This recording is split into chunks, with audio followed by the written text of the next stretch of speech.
Alô, amigos e amigas, esse é o programa Cidadania, que hoje vai continuar abordando o tema sempre muito polêmico, com várias posições contra e a favor, que é o projeto de lei 4330 sobre a terceirização do trabalho.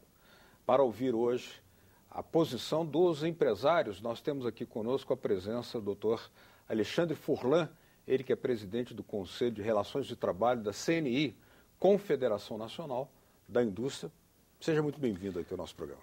Eu é que agradeço a oportunidade de esclarecer aos telespectadores alguma dúvida que porventura tenham relacionadas ao 4330.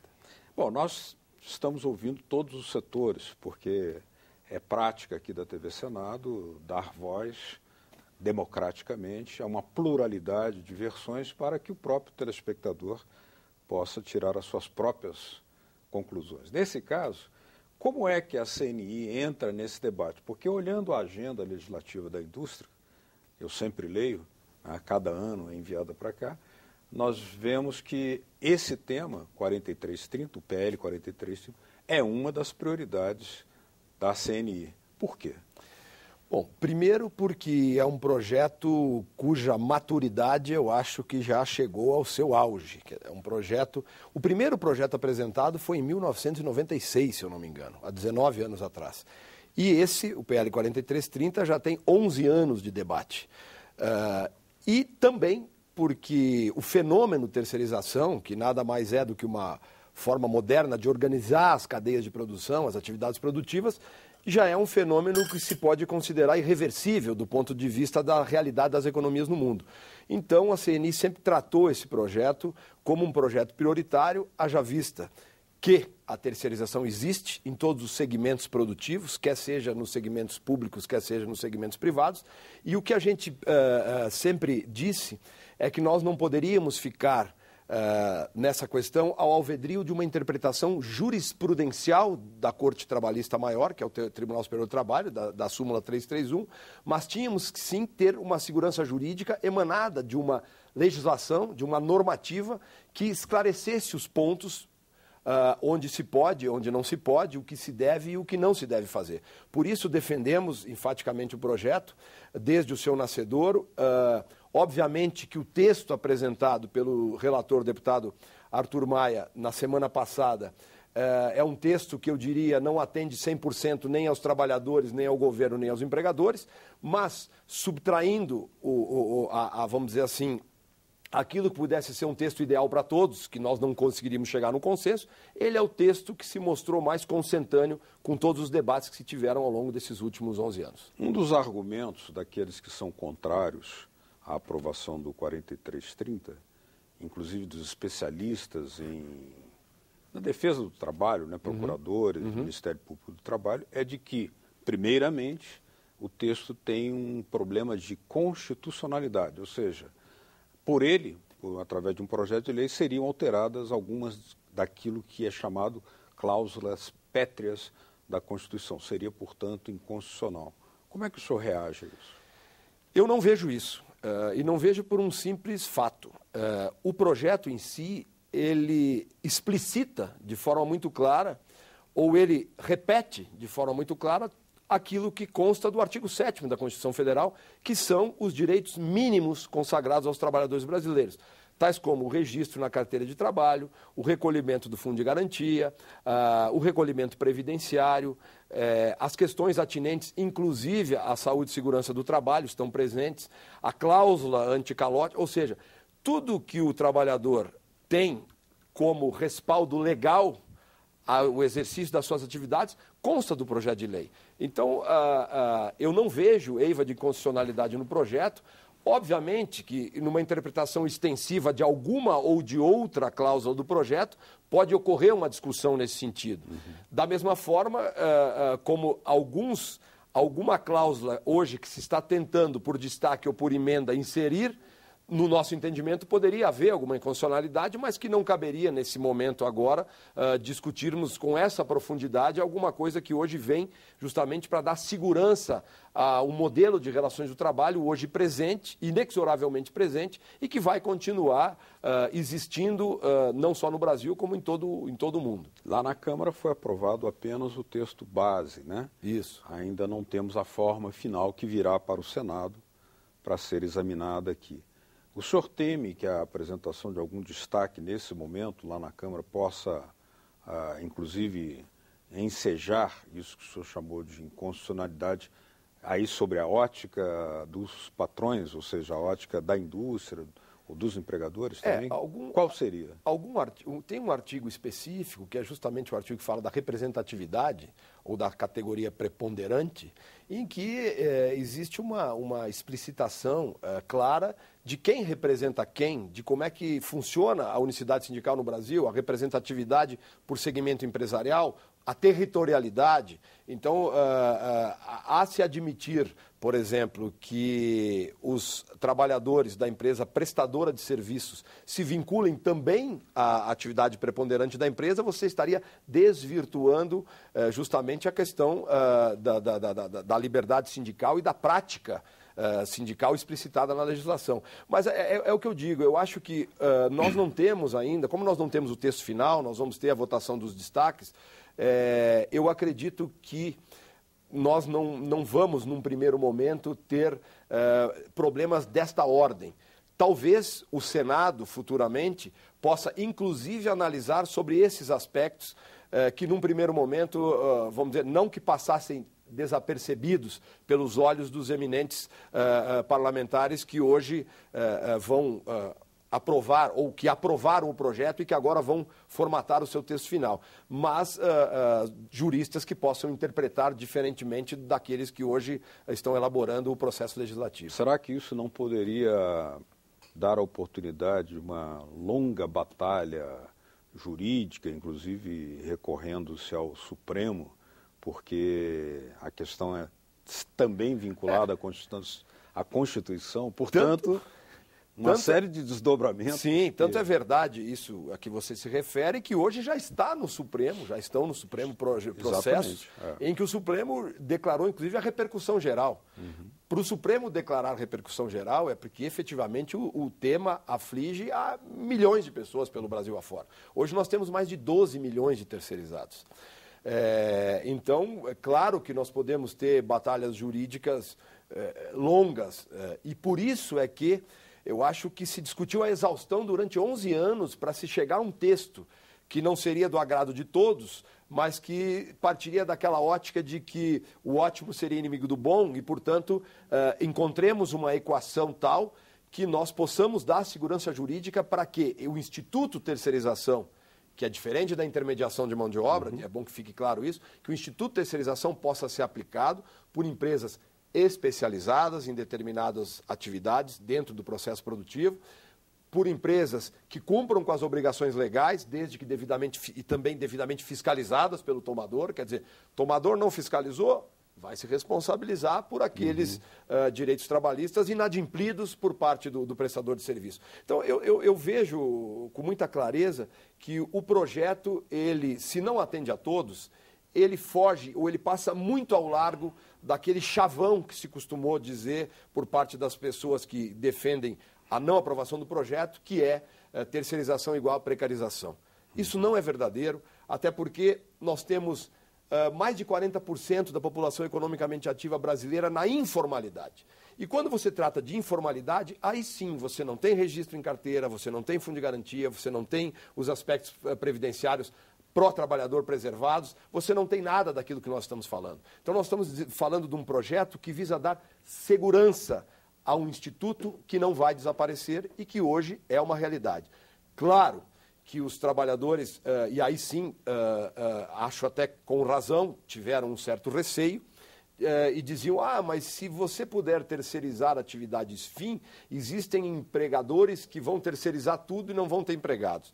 Isso também não é verdadeiro na medida em que, se eu sou uma empresa que produz alimentos, eu vou ter na minha empresa engenheiros de alimentos, eu vou ter controladores da qualidade no processo produtivo, eu vou ter eventuais operadores de máquinas especificamente qualificados para aquilo, mas eu não vou precisar ter especialistas em informática para dar manutenção nos meus computadores, eu não vou precisar ter 40 caminhões de entrega se eu posso terceirizar isso para uma empresa de logística de transporte.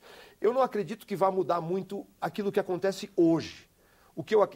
E nem acredito que a terceirização vá passar por um processo desenfreado por parte da indústria brasileira ou dos empresários de uma maneira geral, tendentes a querer terceirizar tudo. Eu acredito na especialização, na terceirização de especialização, e acredito que com esse fechamento que a lei fez, dizendo que você não pode mais ter empresas prestadoras de serviço com um objeto social que assambarque dezenas de profissionais. Não, objeto único. Se eu tenho uma empresa que presta serviço de manutenção mecânica, eu vou ter mecânicos industriais. Se eu tenho uma serviço que presta serviço de manutenção de computadores, eu vou ter técnicos em informática. E assim por diante. Agora, aproveitando um raciocínio que o senhor estava desenvolvendo, onde mencionava a existência de uma alta taxa de informalidade de trabalho no Brasil ainda hoje, apesar disso, penso que o senhor haverá de concordar que houve uma tendência crescente de formalização do trabalho nos últimos anos, inclusive com mais de 20 milhões de carteiras assinadas, no sentido contrário, portanto, da informalidade. Esse é um trabalho que vem sendo feito não só pelo governo brasileiro, pelas centrais sindicais, mas também pelos empresários. Nós vimos há muito tempo, e o nosso mercado de trabalho mostrou isso, a diminuição do nível de desemprego no Brasil mostrou que nós tendemos à formalização, mas ainda temos mais de 40% na informalidade. Então, essa tendência de você melhorar os índices de saúde e segurança do trabalho, que são tão necessários, e que às vezes também o pessoal mas tem muito acidente de trabalho entre os terceirizados. E não citarem essas fontes. Se você for olhar nos últimos anos, o pessoal sempre diz, mas teve muito acidente, o número em valores absolutos de acidentes de trabalho tem crescido no país. Os números absolutos podem ter crescido, mas a nossa população economicamente ativa mais do que duplicou em 2 décadas. Então, em termos de percentuais de incidência, os acidentes de trabalho diminuíram muito. Porque não há, e às vezes o pessoal bate muito nessa tecla, não há empresário que queira ver o seu empregado mutilado, o seu empregado afastado do trabalho. O empresário se preocupa com isso. Obviamente, nós temos um parque industrial brasileiro, em uma certa medida, que demanda atualização, que demanda financiamento para troca de máquinas, que demanda... mas nós não podemos simplesmente estigmatizar o empresário como sendo um empresário mutilador, um empresário que quer precarizar direitos. Nós temos problemas entre empresários, como temos problemas entre trabalhadores, como temos problemas entre juízes, como temos problemas entre parlamentares, como temos problemas em todos os segmentos da nação. Mas como é que o senhor reage ao fato de que, segundo os números fornecidos pela própria Petrobras, a indústria do petróleo, a indústria da produção de energia, as empresas geradoras, distribuidoras, o maior número de acidentes de trabalho ocorre entre os terceirizados? Essa é uma estatística que não apenas o DIEESE também eu nunca vi explicou. Efetivamente as fontes disso. A meu sentir, talvez, porque justamente a falta de uma legislação que discipline, inclusive, as salvaguardas aos trabalhadores, talvez não existisse, em alguma medida, que eu não sei qual vamos dizer assim, um distanciamento, talvez, que hoje passa a não mais existir, entre a responsabilidade do tomador de serviço e o efetivo empregador daquele trabalhador. Eu não conheço esses números, eu não conheço as fontes desses números que dizem que a incidência é maior entre os terceirizados. A própria Petrobras. Se era até hoje, acredito que não passará a ser mais. Agora, a Petrobras tem uma questão muito, muito fácil de se dizer. A Petrobras tem 70 ou 80 mil funcionários e 240 mil terceirizados. A grande maioria é terceirizados. Se 1/4 dos trabalhadores efetivamente é empregado da Petrobras e 3/4 são terceirizados, isso é uma questão de matemática. Naturalmente, você vai ter uma maior incidência. Mas essa questão em si, doutor Furlan, o senhor não acha que ela, já que o Brasil, desde que implantou a CLT há mais de 70 anos atrás, vinha num processo de busca de reconhecimento dos direitos trabalhistas, ao contrário de outros países, inclusive, que hoje estão demolindo alguns dos direitos laborais, como na Inglaterra, como na Europa, inclusive, em alguns países, estão perdendo direitos laborais com essas crises atuais. Não é caminhar no sentido contrário, inclusive ao admitir a terceirização, inclusive em atividades fins, como na indústria do petróleo? De forma alguma, Beto. Não vejo isso por um simples motivo. Mais uma vez repetimos, hoje todos os direitos trabalhistas assegurados aos trabalhadores brasileiros estão alçados a um patamar constitucional. Nós temos tudo lá no artigo 7º, o salário, o volume de horas trabalhadas na semana, o percentual de férias, o 13º, tudo. Hoje, se eu for devolver a pergunta para você, eu diria assim, o que no Brasil hoje não defende o trabalhador? O Ministério Público do Trabalho defende o trabalhador.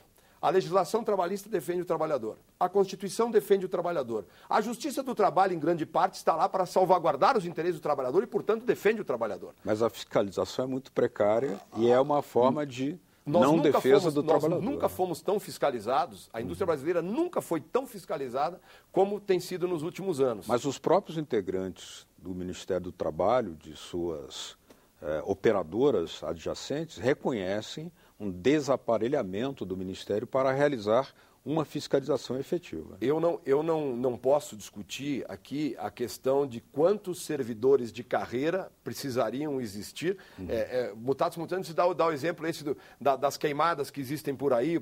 O IBAMA também não tem gente suficiente, não tem fiscais suficientes. Então, eu diria o seguinte... Seria muito mais fácil, então, que nós diminuíssemos o número de cargos comissionados que temos a exaustão por aí no serviço público e prestigiássemos um pouco mais concursos públicos tendentes a suprir essas deficiências. Quanto a isso, eu jamais divergiria.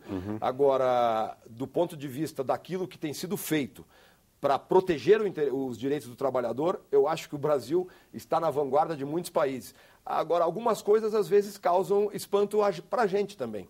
Enquanto você tem o governo dizendo que o Brasil nunca esteve tão bem em termos de quantidade de trabalhadores empregados, com um desemprego que beira aí 6% a 7%, nós tivemos um seguro-desemprego em 2011 que eram de 27 bilhões, saltando para quase 50 bilhões esse ano. Quer dizer, se nós não temos desemprego, por que nós temos mais do que praticamente dobrado o volume de pagamento em seguro-desemprego? Talvez pela fragilidade da forma de fiscalização do próprio seguro-desemprego. Exatamente. E aí já não é uma responsabilidade do empresário. É uma falha sistêmica. Uma falha sistêmica. Mas agora, mudando um pouco o foco, para conhecer o seu pensamento, né? Porque nós trouxemos os vários lados aqui. Não tenho nenhum tipo de constrangimento em me referir a qualquer questão. Que os telespectadores tenham a oportunidade de registrar que é uma abordagem plural que está sendo feita pela TV Senado, com vários atores, né? Os empresários, os estudiosos, os especialistas, a Justiça do Trabalho e os próprios sindicalistas que deverão vir nos próximos programas. Por exemplo, segundo uma estatística apresentada na audiência pública ontem pelo DIEESE, em média, os trabalhadores terceirizados têm uma remuneração 30% inferior a dos que não são terceirizados. Por que isso ocorre? Porque hoje, a maioria dos terceirizados, eles estão em serviços de atividade meio, que é como diz o TST, asseio e conservação, vigilância, alimentação. Se eu tenho uma empresa que tem engenheiros, que tem advogados, que tem mecânicos industriais, é muito natural que o vigilante ganhe menos que um engenheiro, que um trabalhador da limpeza ganhe menos do que um advogado, pela qualificação que tem, pela importância que tem no organograma da estrutura da empresa. Então, muito é isso. Esse é um dos grandes problemas que eu vejo.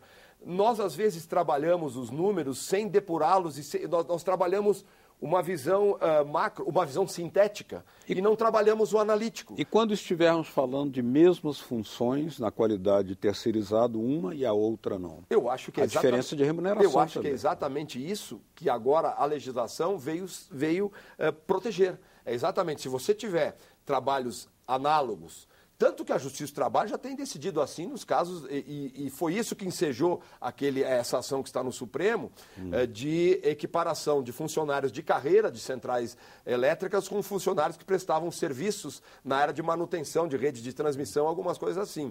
Eu acho que justamente você tendo agora objeto único da prestadora de serviços, a especialização, você não vai poder ter salários muito diferentes daqueles praticados no mercado para aquele tipo de serviço. Eu acho que a legislação veio, inclusive, para proteger esse tipo de disfunção que, admito, poderia haver, mas que também, lhe repito, não sei quais são as fontes que digam com segurança que esses números trazidos de forma global, vamos dizer assim, seja um retrato daquilo que acontece em cada um dos segmentos econômicos que terceiriza. Muito bem. Doutor Alexandre Furlan, muito obrigado pela sua presença aqui. Imagina, eu é que agradeço. Ele que é presidente do Conselho de Relações de Trabalho da CNI, Confederação Nacional da Indústria. Nós estamos dando continuidade aqui ao trabalho de ouvir todas as vozes envolvidas nesse grande debate em torno da PL 4330. E eu só posso parabenizá-los porque eu acho que é na pluralidade de opiniões e nas diferenças que a gente pode buscar o consenso. Eu aprendi agora nos últimos anos de convivência na Organização Internacional do Trabalho que a melhor forma que você tem de tentar atingir objetivos de melhorar as questões econômicas e laborais de uma nação é você ter um diálogo tripartite, efetivo, olho no olho, franco e aberto. Respeitados as divergências, mas buscando principalmente as convergências necessárias para desenvolver o nosso país. Muito obrigado. É isso que estamos tentando fazer aqui. Muito obrigado pela sua presença. Obrigado a vocês de casa que nos acompanharam. Se quiserem nos mandar suas sugestões, suas propostas, suas críticas ao nosso trabalho, olha aí na telinha uma forma de fazê-lo. 0800 61 22 11. Ou se quiserem copiar, baixar e copiar esse programa ou os outros programas da TV Senado, também está na sua tela modo de fazê-lo. www.senado.leg.br/TV. Obrigado mesmo pela sua audiência. Até o próximo Cidadania. Tchau.